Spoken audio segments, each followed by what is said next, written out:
Hello, my name is Max Olsen and I'm with Vitritech. And today with my colleague Ragni Halterback, we're going to go through glass-based solutions for consolidation. And this is for the European Well Productivity Forum coming up in October. The agenda for today is to share some background knowledge of what exactly a glass is, so we can have a better mutual understanding of how we're exploiting the properties of glass to make some interesting and unique solutions for consolidation. And then as well as how these glass-based solutions work, I'll share a bit about the research and development history that's gone on as together with some results. And then Ragni Halterback will take over and share about the specific applications we're working on with chalk consolidation, sand control or sand consolidation, and for sealing applications, followed by a Q&A. So to begin with, what is a glass? Well, a glass, a key definition of a glass is an amorphous or non-crystalline structure. So it is different from a typical solid. And another word for that is vitreous, which is where our name Vitritech is derived from. And how do we achieve this non-crystalline structure, or amorphous structure in a glass? Well, that's made during the cooling process.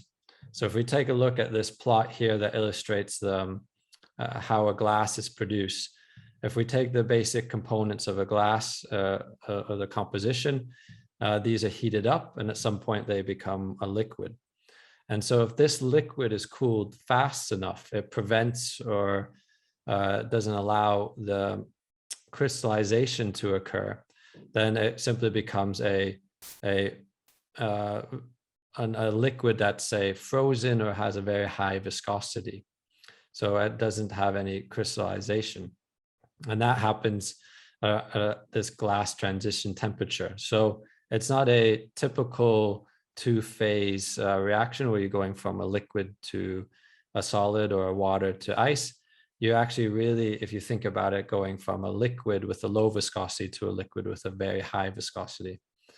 And then depending on what we have included in this phase before we heat it up, the components there, we can make some very unique glasses that can do interesting things in consolidation for oil and gas purposes. And glass itself is strong but brittle. We know that glass can be very strong, but it can also be easy to break if you hit it in the correct way or the correct manner. Say a glass bottle, for instance, or a window. It's transparent or translucent, as we see all the time, every day with windows. And we can change, by changing the composition, we can affect the durability of the glass. So silica glass, as we see in windows and glass bottles, is very common, but glass doesn't need to contain silica. So we use other components other than silica to make very special glasses that can do interesting things. And so these glasses can be labeled controlled dissolution glasses. And this is a time lapse here that's going to show how we're able to make a glass-based solution that can be injected and pumped into wells, into very low permeability formations, as well as used with conventional pumping and mixing equipment found on rigs and vessels. So this time lapse here has a piece of controlled dissolution glass that we have produced that's been dyed purple, that's been placed in water at room temperature. And what we'll see is that over time, this glass dissolves. So it's releasing its ions and the components of the glass into the solution. And it forms a stable, homogeneous solution with a very small particle size. We're not seeing any precipitates coming out. We're not seeing any particles in suspension. And so that is the solutions that we're forming by dissolving these glasses. And then, so these controlled dissolution glass-based solutions are then used to, or injected or pumped into the different formations to then stimulates mineral growth. So how do these work? So the controlled solubility glass dissolves in water and brines, as I just showed. It can dissolve into a variety of different liquids, but predominantly we focused on these two for oil and gas applications. And then when this glass-based solution comes into contact with components of the formation, so components of chalk like calcium, or with quartz and sandstone, or the various components of cement, it will react, and then a precipitation occurs that initiates a new mineral growth to form inside of the rock matrix, or inside of the formation matrix. This picture here is a scanning electron microscope image of a chalk core. This is the before picture, and this is the after treated with one of our glass compositions. And you can obviously see there's a big difference in the minerals shapes and sizes here. This is a bit of an extreme example just for visualization purposes to show the difference that can occur. But we're doing something along these lines with the different compositions and different formations. And this resulting mineral growth that occurs is increasing the formation strength. So it's increasing the tensile strength, the unconfined compressive strength, and a variety of the other geomechanical properties that we've measured. And it can create a permeable or impermeable mineral structure. And we've seen in filterability testing that the particle size is very low. It's similar to sodium silicate, and it also has a very low impact on the viscosity. So if it's mixed into water or into brine, it will have a similar viscosity as that original fluid. So because of the low particle size and low viscosity, it has excellent injectability even into low permeability formations. So what's been going on in the background here to get us to this point? Well, Glass Technology Services, which is based in the UK, has been researching these controlled solubility glasses for formation strengthening and consolidation for over 10 years. And they originally started with BP and the Sunbury Labs, and that was focused on consolidating and sealing a chalk reservoir. And then from that project has morphed into further projects with BP, some projects with the Oil and Gas Technology Center in the UK, as well as some more recent projects, which I'll share more information with you today. And then these projects have really provided a foundation for understanding the different glass compositions, ideal concentrations, ideal injection parameters for consolidation of sandstone and chalk. And you can see here some images from taking over these tests from the past decade of treated chalk cores, crushed or loose chalk that's been consolidated, as well as consolidated loose sand or crushed sandstone core here.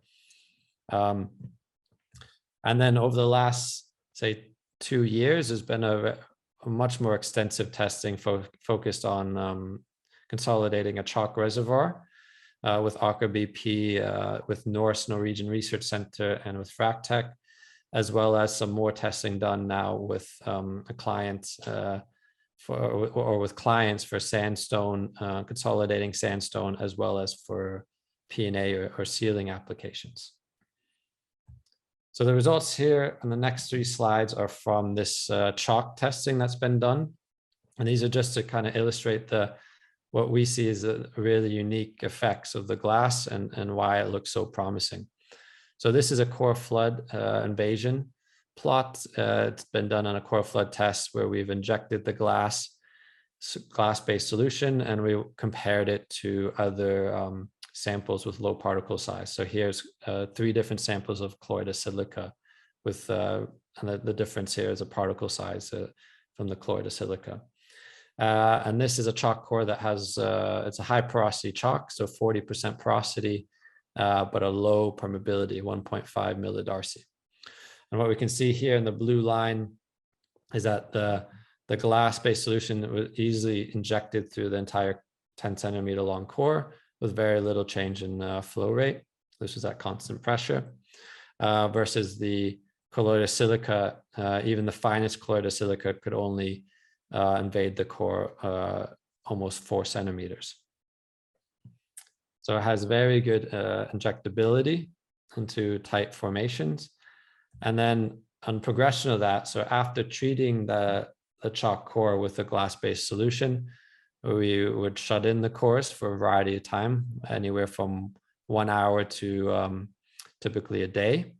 And then we would re-inject with a brine after treatment with the glass to measure the change in permeability. So the black dotted line here represents that original permeability reading of the core mobility reduction factor, and the blue line represents this post-treatment injection. And as we can see, is that the post-treatment injection very quickly comes back down to 1 and stays there for almost 16 pore volumes of brine injected. So this represents that there's no change in permeability post-treatment. And this is just one test that I've included here, but we saw across all the tests that were done that we had on between 70 to 100% of the permeability regained during post-treatment injection in these high porosity chalk cores. And then together with that post-treatment regained permeability, we also saw an increase in the tensile strength. So these chalk cores were, after the shut-in and after testing for permeability, they were cut up into equal sizes and then tested on a Brazilian test apparatus for tensile strength. And we have here on the black dotted line, again, the reference tensile strength, which is approximately 0.45 megapascals. And then we have the dots denoting the treated samples. And what we can take away from this is we had about 4 to 6 times tensile strength increase. And that occurred within the strength increase occurring within 2 hours, 16 hours and above was approximately the same. So this occurs very quickly at downhole temperature and conditions. And even at 1 hour, we see that tensile strength is almost at the 2 hour level. So it reinforces that the strength increase is happening quickly. Another thing to take away from this test or this plot here is that we tested with oil saturation as well as with just brine or no oil saturation. And we see that the results there for strength are very similar. And we saw that same with the permeability, both during injection and during post-treatment, was that the results were very similar, whether there was oil present or just brine present. So this is some of the promising testing results that I wanted to share with you. We have more testing that is ongoing based on these results, both for chalk as well as for sandstone and also for sealing purposes, which Ragni will share more about shortly. And some of this testing is focusing on how to test at closer and at different reservoir conditions, such as pressure and flow and flow rate, and also looking at different mixing fluids. So for example, with acids such as HCl acid, how does this glass solution work with that? And is it an effective stimulation solution when mixed with acids and other fluids?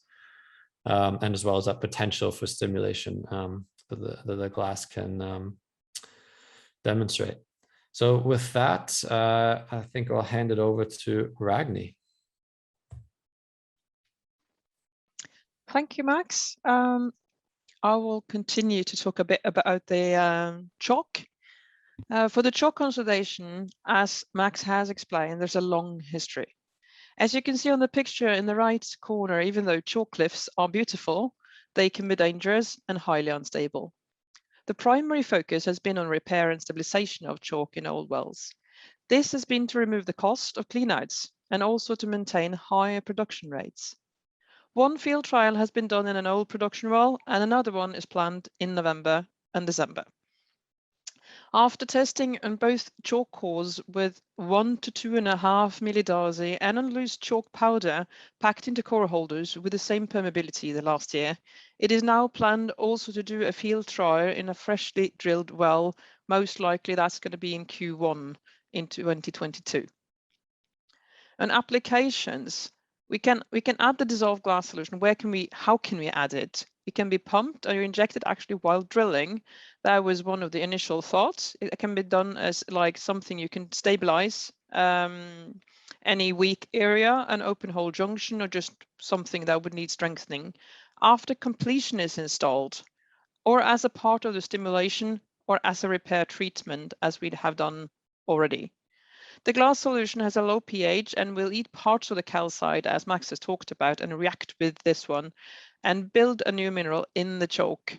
And we can see this on 3D scans where it is layered and how it will distribute. And for the acid stimulation option, the glass can be mixed into the acid, but more likely it's more efficient if you do it as a post flush directly after the acid stimulation. Next slide, please, Max.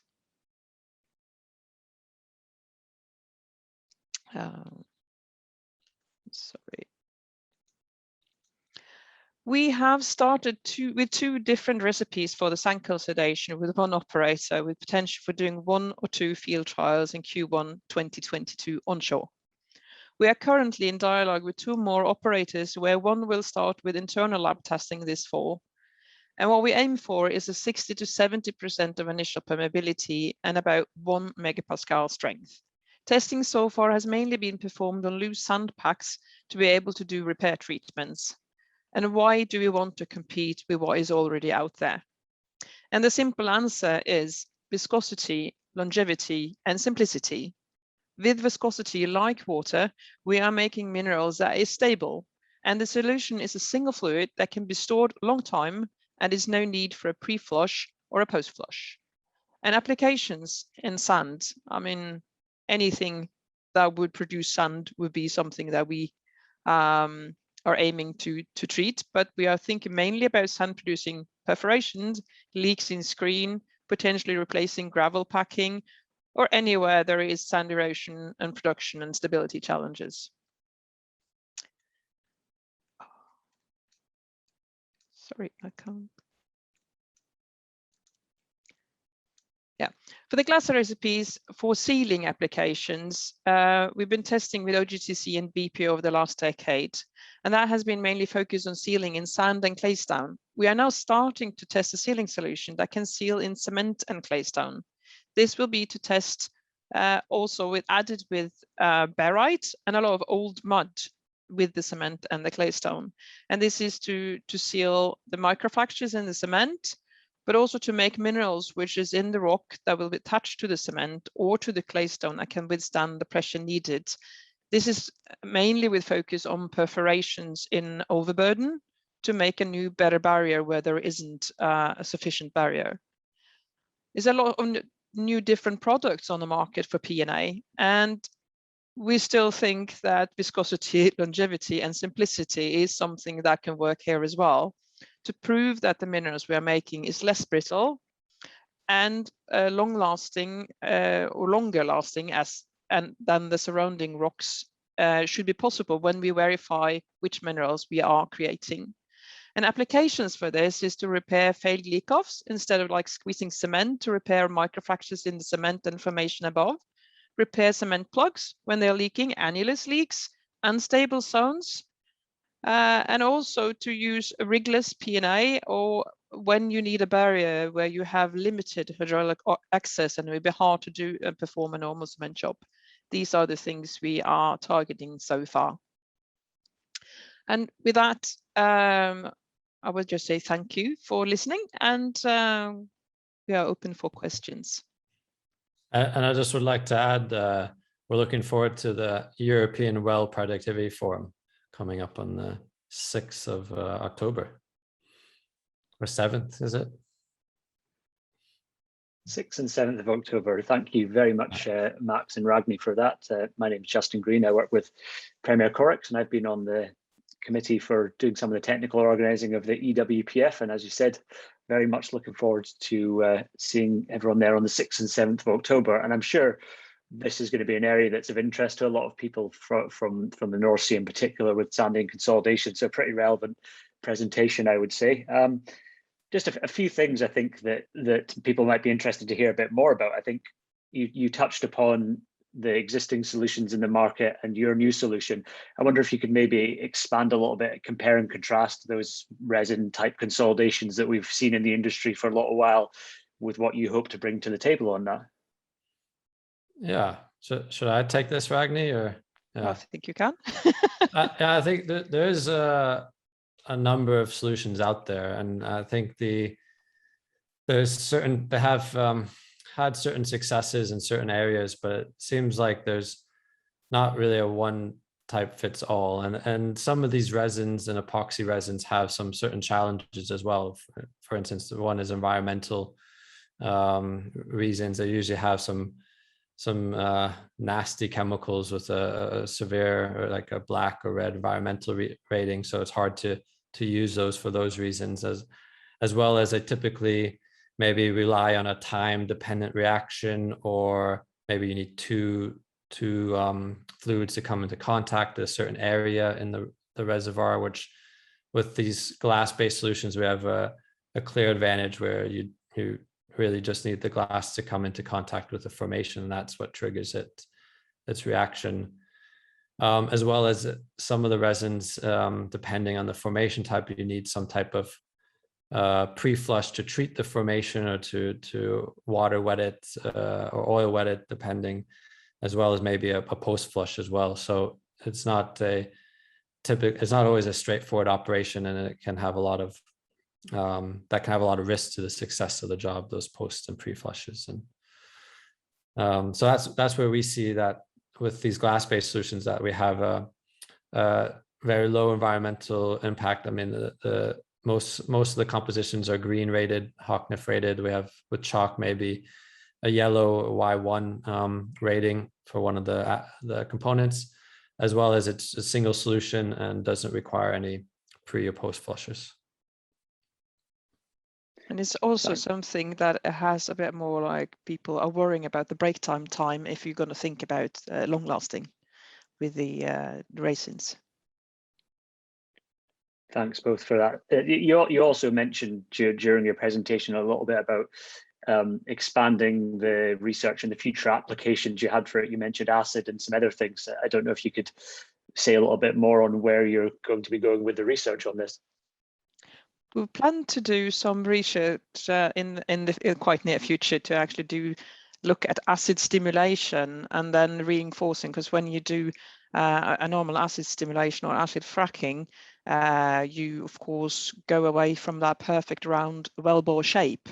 And even though you can have a quite compact and quite competent chalk, that can give you stability issues, and we can see that on mature fields. It's quite often they do. So then it might benefit to do some strengthening regardless, to really get the most out of your acid stimulation. Great, sounds really interesting. I think maybe the last question I've thought of is, you mentioned a couple of different trials that you have upcoming. I think you said you had a sandstone trial upcoming, and I know a lot of people attending EWPF will be interested in how it's going to behave in sandy reservoirs. Can you say anything more about that? I think we can.